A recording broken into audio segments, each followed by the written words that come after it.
Mesdames, Mesdemoiselles, Messieurs, bonsoir. Merci de me recevoir chez vous. C'est l'heure de votre journal sur KMT, LCL, FM+, et OM5 TV sur les réseaux Free, Orange, Numéricable, Bouygues en France. Je suis en compagnie ce soir de Geneviève Laouché. Geneviève, bonsoir. Bonsoir Catherine, bonsoir à tous. Voici les sujets que nous vous proposons ce soir. Hier soir, jeudi, vous en avez sûrement entendu parler. Un attentat a coûté la vie à 84 personnes venues participer à la fête nationale dans la ville de Nice. Le 29 juin dernier, les acteurs publics et associatifs ont signé à la préfecture la charte d'engagement du plan pour l'entrepreneuriat des femmes.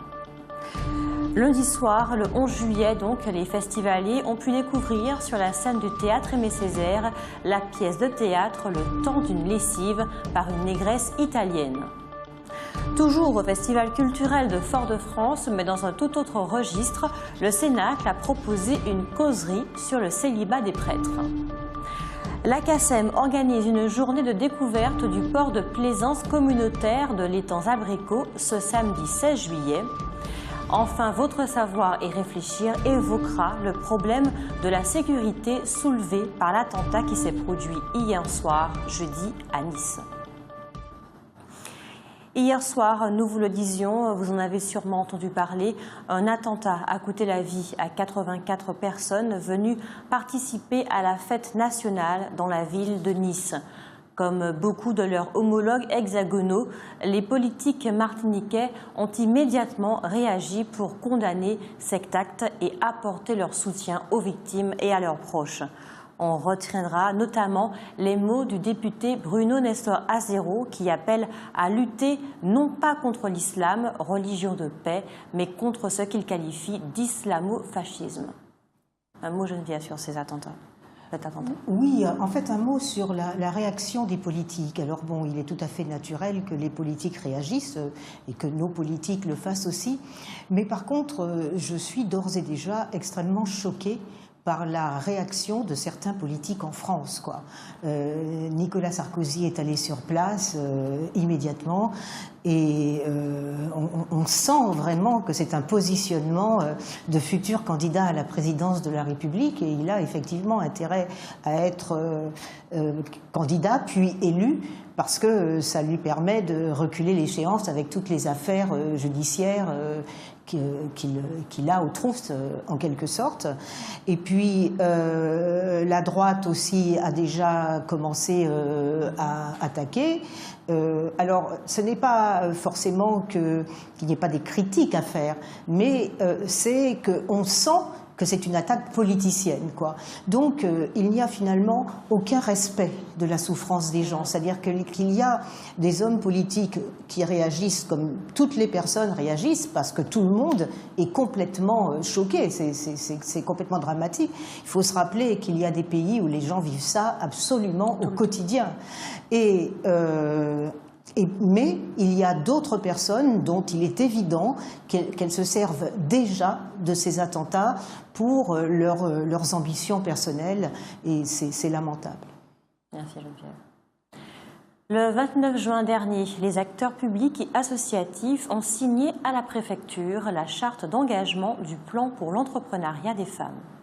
Partant du constat qu'au niveau national, seul un tiers des créations d'entreprises sont réalisées par des femmes, l'État a décidé de mettre en place un certain nombre de dispositifs pour encourager l'entrepreneuriat féminin. Cette décision nationale sera donc également appliquée chez nous, en Martinique. Aussi, l'État, la CTM, la Caisse des dépôts et les autres partenaires publics et privés ont-ils, à cette occasion, consolidé leur engagement pour qu'à l'issue de ce plan, qui durera 3 ans, au moins 40% des créations d'entreprises soient effectuées par des femmes. Fabrice Rigoleros, préfet de la Martinique, s'est dit confiant dans la possibilité d'atteindre cet objectif, puisque l'an dernier, en Martinique, 46% des lancements d'entreprises ou reprises d'activité étaient déjà le fait de femmes. Un commentaire, Geneviève. Oui, ce n'est pas étonnant qu'en Martinique, il y ait plus de création, enfin proportionnellement plus de création d'entreprises par les femmes que dans l'Hexagone, parce que bon, il y a toujours ce côté un petit peu potomitan de la femme antillaise. Alors elle est devenue de plus en plus non pas seulement le potomitan du foyer, mais le potomitan tout court, c'est-à-dire qu'il y a énormément de familles monoparentales, et donc c'est la femme seule qui s'occupe des enfants, mais qui aussi travaille. Et contrairement à ce qui se passe dans l'Hexagone, la moitié de la population active en Martinique est féminine. Hein. Les femmes travaillent autant que les hommes, donc il n'est pas surprenant qu'elles créent des entreprises. Et c'est vrai qu'un certain nombre de femmes martiniquaises sont très au combat. Hein. Et puis le chômage étant extrêmement élevé, eh bien la création d'entreprises est une des solutions qui s'offre aux personnes pour créer. En fait, c'est une façon de créer son propre emploi. Et comme le chômage est beaucoup plus élevé que dans l'Hexagone, eh bien, forcément, les créations d'entreprises peuvent être proportionnellement plus élevées et concerner éventuellement plus les femmes, parce que les femmes sont toujours plus concernées par le chômage également. Merci Geneviève. C'est demain, samedi 16, que la Ligue de basketball de la Martinique élira son nouveau président. Cette année, le vote s'effectuera par liste. Saint-Ange-Vébob brigue la présidence face au candidat sortant Jean-Michel Silla. Saint-Ange-Vébob, ancien joueur de l'équipe de France, dit vouloir répondre à un manque de professionnalisme dans le fonctionnement de la ligue locale. Il n'y aura pas de piscine municipale au Carbet durant ces vacances scolaires. Pour cause de vétusté des infrastructures et de santé publique, des travaux de rénovation sont en effet nécessaires. La CTM souhaite cependant se montrer rassurante et explique que l'établissement devrait reprendre normalement son activité dès le mois d'octobre. Depuis mercredi dernier, les sportifs français qui participeront aux Jeux Olympiques de Rio le mois prochain élisent celui d'entre eux qui sera leur porte-drapeau. Un statut des plus honorifiques pour ces athlètes de haut niveau. 3 sportifs ultramarins font partie des candidats potentiels, dont notamment le judoka guadeloupéen Teddy Riner.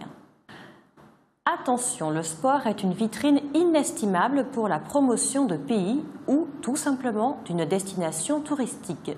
Si certains peuvent contester que nous sommes un pays, personne ne peut douter du fait que nous sommes une destination touristique.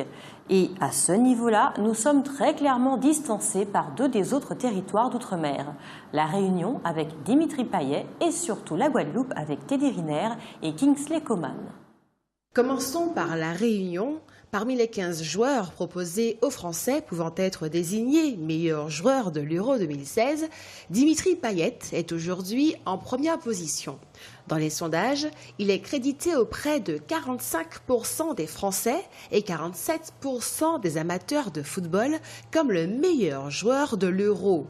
Il devance ainsi les autres joueurs internationaux tels Cristiano Ronaldo, Andrés Iniesta, Zlatan Ibrahimovic et Antoine Griezmann. Le Réunionnais est par ailleurs considéré comme le meilleur joueur des Bleus. Avec 58% de citations, Dimitri Payet devance désormais Antoine Griezmann qui recule fortement. En 3e position, on trouve N'Golo Kanté. Continuons avec la Guadeloupe, toujours dans le football. Kingsley Coman a été classé comme le joueur le plus rapide de la Coupe d'Europe des Nations, avec 32,8 km/h parcourus lors du dernier match France-Suisse. Le milieu de terrain guadeloupéen qui évolue en Bayern de Munich est celui qui a couru le plus vite.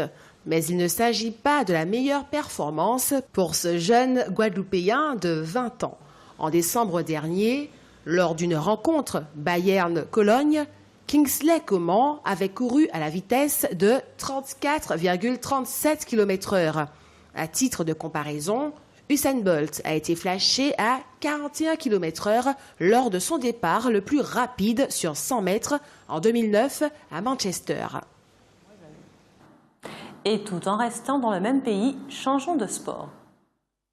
9 sportifs, parmi lesquels la footballeuse martiniquaise Wendy Renard ou le basketteur Tony Parker, sont pressentis pour être le porte-drapeau de l'équipe de France aux Jeux Olympiques de Rio. Mais c'est le judoka Teddy Riner, le Guadeloupéen, qui est le favori. Le lauréat, si on peut dire, sera désigné pour la première fois par ses pairs. Ce sont 52 sportifs qui éliront le porte-drapeau. Son nom sera révélé le 24 juillet après l'arrivée du Tour de France sur les Champs-Élysées. Outremernews.fr, site d'information actualisé 24 h sur 24, 7 jours sur 7.